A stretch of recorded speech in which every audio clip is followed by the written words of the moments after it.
Bueno, continuamos con nuestro espacio Viva la Revista en Vivo, nuestro Credit and Collection Coffee. Tenemos un invitado muy especial, Jairo Pedraza, bienvenido. Muchas gracias. Vamos a compartir información de valor. Jairo es una persona muy experta en la industria, ha trabajado en varias entidades como el Citibank, como Banco Caja Social, lleva el riesgo y el crédito y la cobranza transversal en toda su actividad financiera. Tiene una experiencia de más de 25 años en el sector. Jairo es ingeniero industrial, tiene un MBA, además ha sido consultor en varios países de Latinoamérica, entonces tiene una visión bien interesante regional.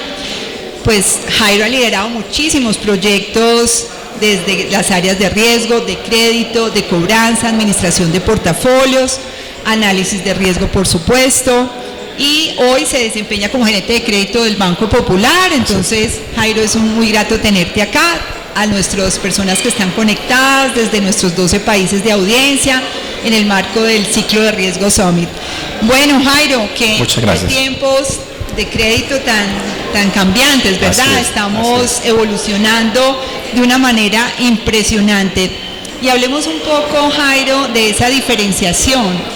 En un mercado tan estandarizado como es el crédito, la libranza en general, las tarjetas de crédito, ¿cómo generar esa diferenciación? ¿Cómo que el cliente nos perciba de manera distinta en productos tan estandarizados?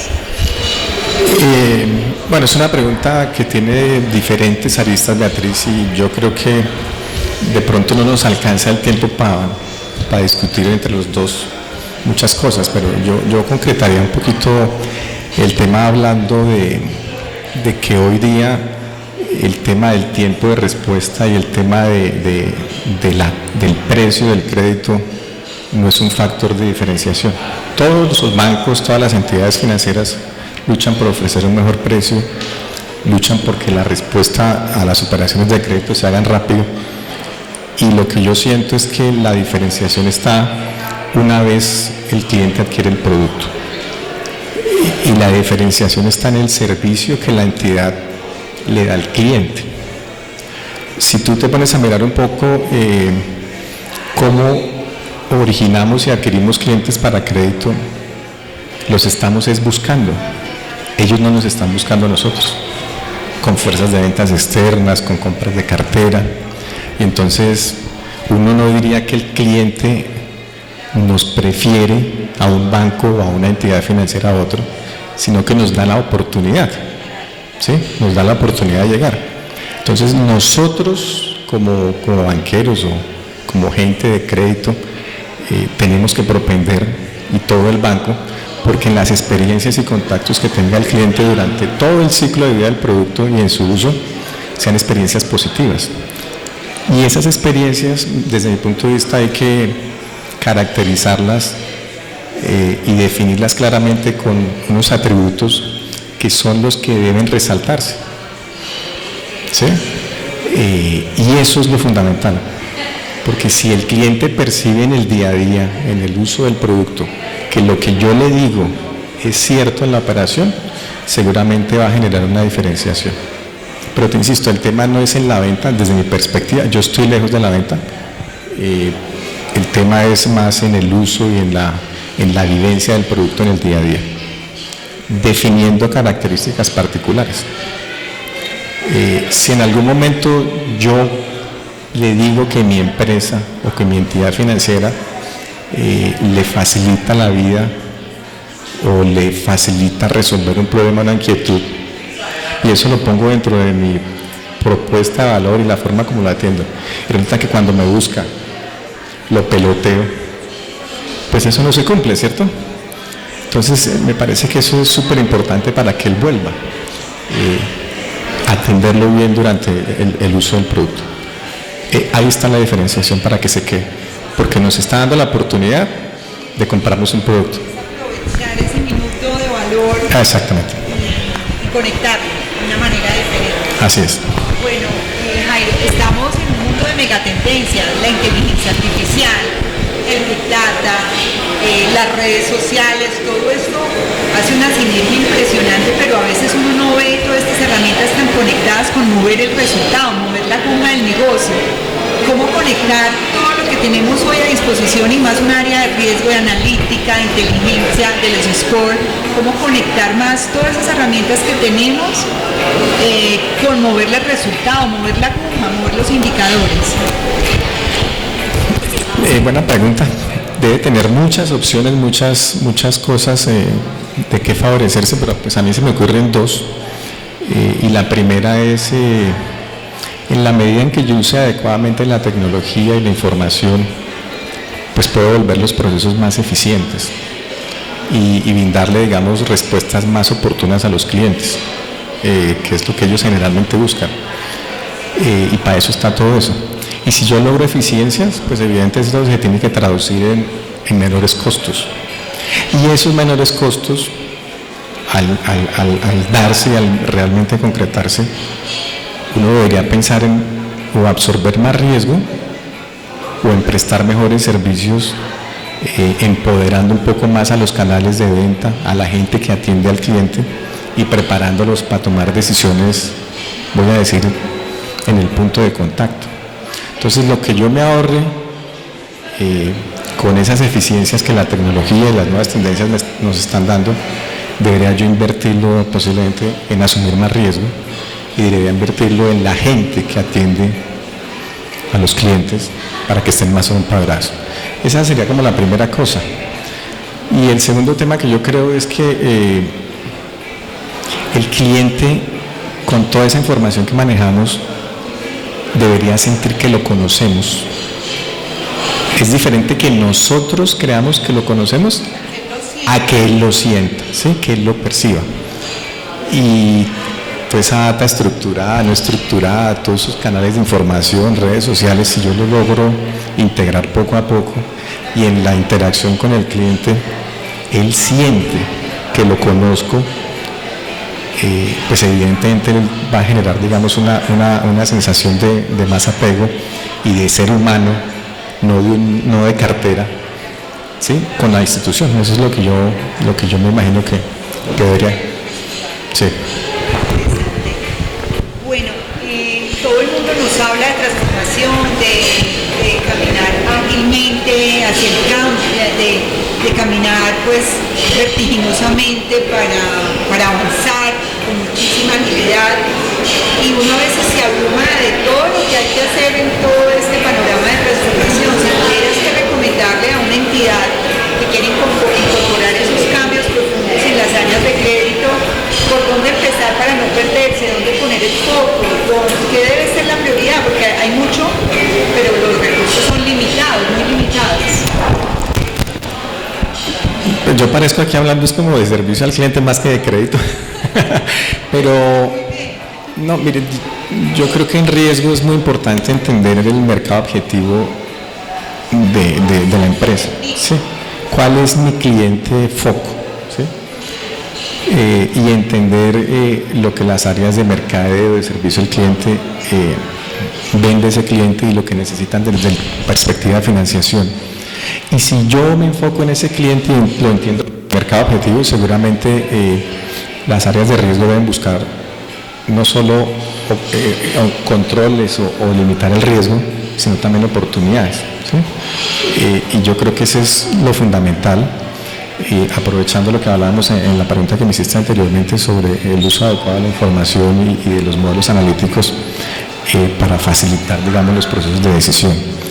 A veces no es solo el tema de decidir quién sí o quién no, pero riesgo también, digamos, enfocándose en ese mercado, puede entender diferentes segmentos y con solo entender esos segmentos y cambiar la participación o buscar que se atiendan mejor ciertos segmentos para cambiar la distribución del riesgo, eso le puede dar buenos resultados a los negocios. Eso es lo que yo siento. Evidentemente hay muchas más cosas, pero creo que todo parte de entender claramente el mercado objetivo. Bueno, que seguimos hablando de servicio al cliente, ahora estamos llamando al customer centric, pero bien lejanos que estamos de eso, y desafortunadamente las entidades financieras, el cliente común no los percibe cercanos, a veces no los entienden, a veces creen que los aprosigamos y les digamos con una cantidad de cosas que no necesitan. Entonces, pues, ¿cómo unir esos dos mundos? Un mundo digital y un mundo que necesita una personalización, un conocimiento y lo que ustedes Y acá seguimos hablando de experiencia del cliente, de servicio. Está muy de moda el modelo Customer Centric, donde necesitamos poner de verdad, porque lo decimos mucho, pero a veces se queda en palabras y la distancia que percibe el cliente sigue siendo muy grande. Entonces, ¿cómo superar ese desafío? ¿Cómo migrar y cómo elevar la calidad del servicio a otro nivel? Insisto que estoy hablando desde mi perspectiva de experiencia de crédito, de operaciones y riesgo, porque yo no estoy de cara al cliente, pero lo que yo veo de lejos es que debe haber un mejor balance entre la venta del producto y colocar cartera y ganar participación de mercado y la atención al cliente, ¿sí? Los indicadores de resultado, pues obvio que son importantes, pero los indicadores de servicio y de atención al cliente son también fundamentales. Yo creo que esos dos balances, el balance entre esas dos cosas sí, deben existir y generalmente nos enfocamos más, siento yo de lejos, puede que me equivoque, en vender, en ganar participación, seguir vendiendo y mantener al cliente y atender al cliente y cuáles son los indicadores de éxito de ese cliente con el producto y la confiabilidad del producto. Eso me parece que es importante. Entonces, por más tecnología que yo tenga, por más procesos bonitos que yo tenga, si no tengo gente preparada y un concepto de medición fundamental sobre ese servicio al cliente, pues evidentemente me parece que va a ser un poco difícil. Bueno, esta es una pregunta que a mí me encanta porque lo vivimos en carne propia todos los que hemos trabajado en este sándwich de áreas. La cadena de valor del ciclo de riesgo de crédito es muy transversal y realmente comprende todo, comprende todas las áreas de negocio, especialmente el área comercial, el área de riesgo, por supuesto crédito y cobranza. ¿Cómo podemos lograr una mayor conexión de estas áreas, una mayor alineación de estos equipos? A veces uno siente que cobranza va para un lado, crédito para el otro, a veces las áreas de mercadeo también quedan sueltas por allá. Entonces, ¿cómo mejorar esos flujos? Y no hablemos de flujos de operaciones, sino flujos de valor, para tener una operación más limpia, más coordinada end-to-end en este ciclo de riesgo. Otra vez vuelvo como a mi tema de que el cliente de mercado objetivo es fundamental para definir como ese ciclo y ese flujo de valor como tú mencionas, pero a mí, digamos, hablando desde la posición de riesgo, me parece que es importante para integrar eso, el rol de un gerente de producto y el rol del área financiera en entender hasta dónde puedo yo arriesgarme, ¿sí? Y en entender integralmente la visión del manejo del cliente en todas sus etapas. Yo creo que si nosotros partimos de saber hasta dónde puedo arriesgar financieramente y si ojalá el de producto lo midieran por rentabilidad, no por participación del mercado únicamente, seguramente ellos dos ayudaban a generar un mayor equilibrio entre las áreas que operan. Evidentemente yo trabajo pues más en las áreas de crédito y de operaciones, pues hay choques con las áreas comerciales, pero yo creo que ellos dos ayudarían mucho en ese sentido a integrar y a buscar un mayor balance en esa ecuación, desde que nace el cliente hasta que lo tengo que cobrar, si es el caso, y partir de eso, ¿cierto? No solo buscando dónde controlar, sino también buscando dónde aflojar o dónde hay oportunidades. Cuando yo cierro segmentos o elementos, digamos, que generan alta probabilidad de pérdida, también uno debería pensar, bueno, ¿y qué me suelta? ¿Sí? Y en la medida en que todos entendamos el porqué y para qué de las cosas, yo creo que eso puede mejorar un poco. Pero la comunicación es fundamental y el respeto por las normas, el entendimiento de las normas me parece que es fundamental. Interesante, y creo que vamos a cerrar con la pregunta más trascendente, y acá es donde el negocio genera valor a la sociedad, y más en estos momentos tan convulsionados de país, donde hay una brecha social tan grande, unas diferencias de oportunidades de acceso a los servicios financieros. Jairo, ¿qué crees que le falta a la oferta financiera en Colombia para generar un verdadero impacto social y económico? Porque ha sido tan difícil incrementar los niveles de profundización de manera sostenible y especialmente en productos financieros, pero que se inserten en la cotidianidad, porque siempre vemos las cifras de siempre crecemos en en llegada a municipios lejanos, siempre crecemos en mayor oferta de crédito, pero si uno ve muchas de esas cuentas que decimos que tenemos una cantidad de personas bancarizadas, están inactivas, no se mueven, son cuentas de una sola vez por un requisito que hubo que cumplir, muchas veces acceden a los agiatistas. Entonces, ¿cómo realmente generar más profundización y cómo generar más impacto social y económico? Pues no soy experto en eso, te daría mi opinión muy personal y de hipótesis. Yo lo primero que haría es, digamos, hacer una evaluación y un diagnóstico de lo poco o mucho que se ha realizado hasta ahora, y a partir de ese diagnóstico entender la realidad de esos segmentos, esas personas que queremos profundizar o incluir dentro del sistema financiero. Eso yo creo que le daría una perspectiva al sistema de realmente quién es el que yo tengo que incluir y a partir de eso cómo debería incluirlo. Tratar de pararse en los zapatos de ellos y no pensar como tradicionalmente pensamos, ¿cierto? Uno, si hablamos de la inclusión, generalmente escucha, sobre todo en crédito, no, es que es más barato la banca que el agiotista, ¿cierto? Entonces fácilmente deberían incluirse y deberían ir a un banco a pedir plata porque les sale más barato. Hoy no sé qué tanto la hagan, pero yo siento, y por eso te digo que es mi opinión y mi percepción personal, que los bancos todavía les falta, digamos, de pronto un poquito más de acercamiento, y ese tipo de clientes como que el letrero de un banco los asusta. Claro. Sí, el agiotista no los asusta y seguramente con el agiotista es más fácil, así sea más caro. Entonces dice uno, bueno, ese es un tema que habría que revisar, e insisto, es una opinión muy personal, no conozco de fondo el tema.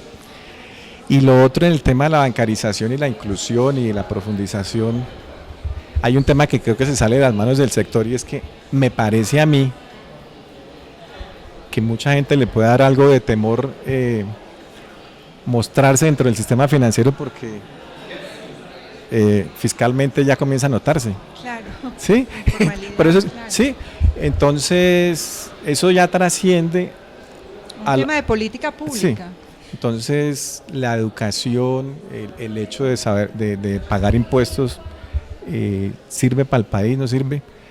Esa disciplina es parte como de una cultura que hay que poco a poco ir inculcando en la gente, pero es como te digo una percepción mía, pero el diagnóstico de lo poquito o mucho que se ha hecho es fundamental para entender, para en los zapatos de estos segmentos que no están incluidos, cómo podemos pensar diferente y atraerlos.